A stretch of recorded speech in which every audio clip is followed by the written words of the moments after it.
When I was watching that Halston movie and he smoked chain smoking, man, the guy always had a cigarette in his hand. It was painful to watch. It's like, fuck, that must hurt. The alcohol and cigarettes and the cocaine. And cocaine's so bad because it just burns out your brain chemicals, your dopamine and serotonin and oxytocin, all that stuff just gets, something happens to the synapses. I don't know the physiology or the brain chemistry or the neurology behind it, but you know, it just leaves you numb. Don't ask me how I know.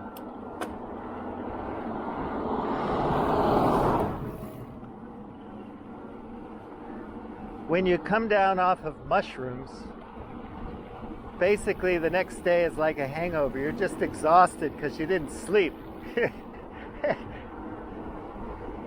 It's like a jet lag feeling. But man, if you're going to Studio 54 3-4 nights a week, doing what they did back then, God, your brain would just be burned out and numb. It's not hard to see how you'd get wrecked and think you could do it all, you know, under the influence of that stuff. So sad, you know, but people don't realize it at the time. You're just like, this is the high life. I've got it. I'm with the in crowd.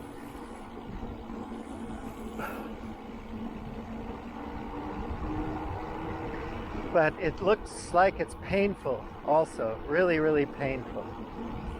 And then there are regrets, you know, it's like, I regret that I missed 2 days after drinking those 4 bottles of wine. But you can't regret, you just have to say, that's the price I pay for having 4 bottles of wine. It means that I'm going to be less active the following day. Sorry. But you gotta be productive, man. You gotta be like prime athlete. You gotta pump some iron, man. You gotta have that perfect body. Well, I like getting drunk and listening to the music and dancing.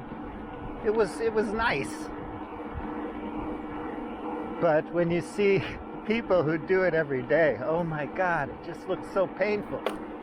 The liver, the kidneys. Ouch. It's like being in an MMA match every single day of the week.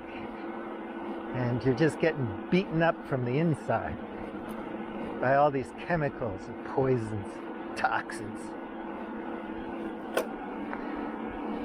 Everything boils down to balancing off all those trade-offs I've been talking about.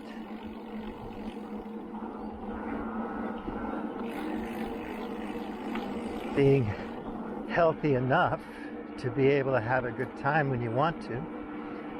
When I was younger, I was like that, so I was doing Aikido or playing squash or surfing or something. Cycling, of course. And I did that every day. And I used to go to the gym a lot. And so, I guess, maybe, I'm not sure, that made it easier for me to tolerate the parties, you know. The exercise balanced out the rest of it somehow. That's what I'm thinking. Maybe I'm wrong. But it seemed like that. The one thing that you can't ever keep ahead of, though, when you're in party mode, is the loss of sleep, quality sleep. If you can't catch up on your sleep, you're killing yourself. The parties will kill you. Eventually.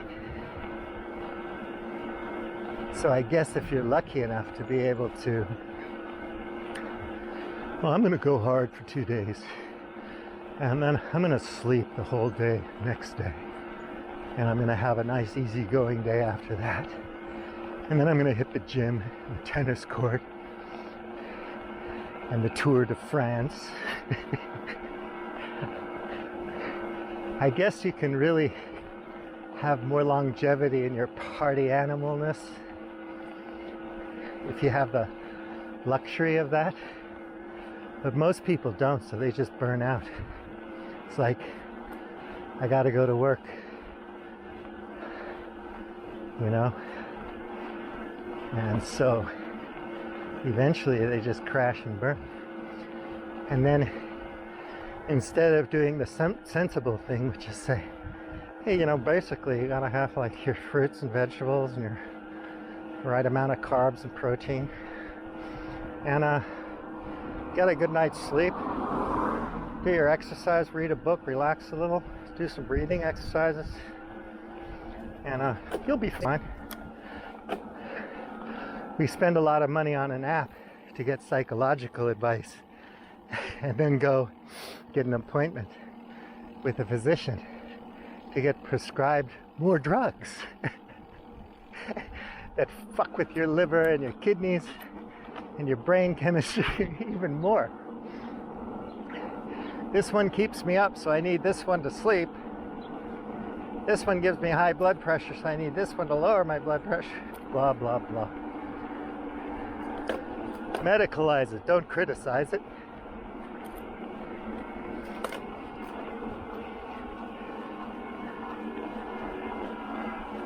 We go through all of this, and then we wonder why we don't feel so good. Something missing. Just that basic sense of well-being, that simple sense that it feels good to be in your body and to be breathing. Nothing complicated.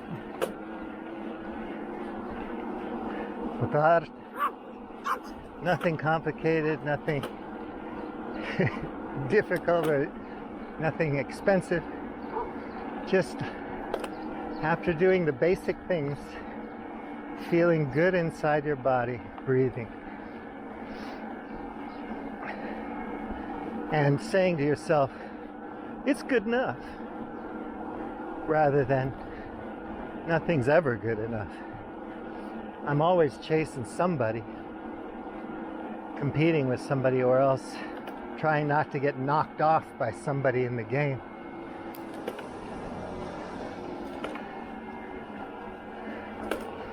Yeah, I don't know, man. I don't know what it was like 200 years ago. I can imagine and guess based on what little I know about history, but there are trade-offs, man. Maybe we live longer, but are we healthier? So, you know, we have more money, we eat more calories, more time to eat and all that stuff, but we're eating bad things and we get diabetes, hypertension, cardiovascular disease, strokes, plaque in our brains. I don't know. Is it worth it? I mean, something's gonna kill us. But just having more of those moments when you feel good in your body breathing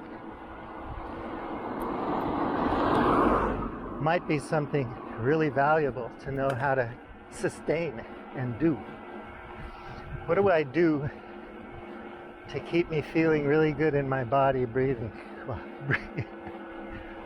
not ecstatic, not validated, not feeling like we're getting enough attention or respect. None of that. Not even love. Just maybe having a loving feeling about being in your body and breathing. That could be nice to know how to do, to know how to sustain that. And if we in our communities just helped one another have that experience more often, maybe that would be something worthwhile. You know what I mean? But it wouldn't be that profitable. How much money can you make out of people who are just feeling good in their body, breathing? You've got to convince people that they need a lot more than that. How many workshops do I have to go to feel good about myself finally, to get rid of all the trauma?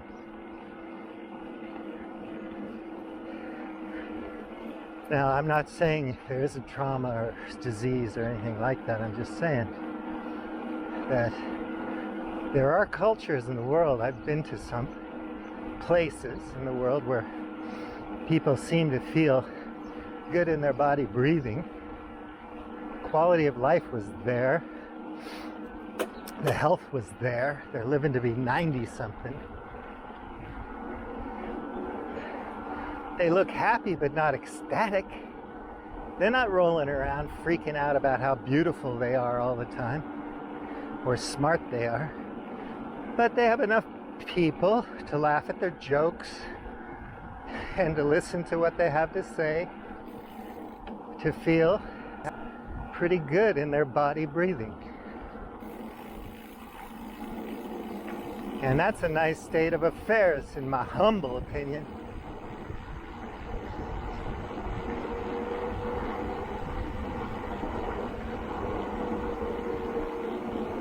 How much do you need? Do you really have to climb clusterfuck Mount Everest? And I was thinking about that, you know, the Bering Strait. What was it called before it was called the Bering Strait? What was Mount Everest called before colonial times? You know, 1,000, 2,000 years ago. What did they call that mountain? What was the value of that thing? To pit yourself against it and climb up it with 1,000 other people so that you can tell people how badass radical you are. Ego tripping. What was the name of this ocean? What was the name of this field? What was the name of this part of the world hundreds of years ago before some conqueror, some explorer, some smart-ass big shot came in and did something productive with it? Some Lockean imperative. See, I'm gonna make this my own land. I'm gonna come up with a legal structure that says I own it. I'm gonna be productive on it, and I'm gonna grow this community.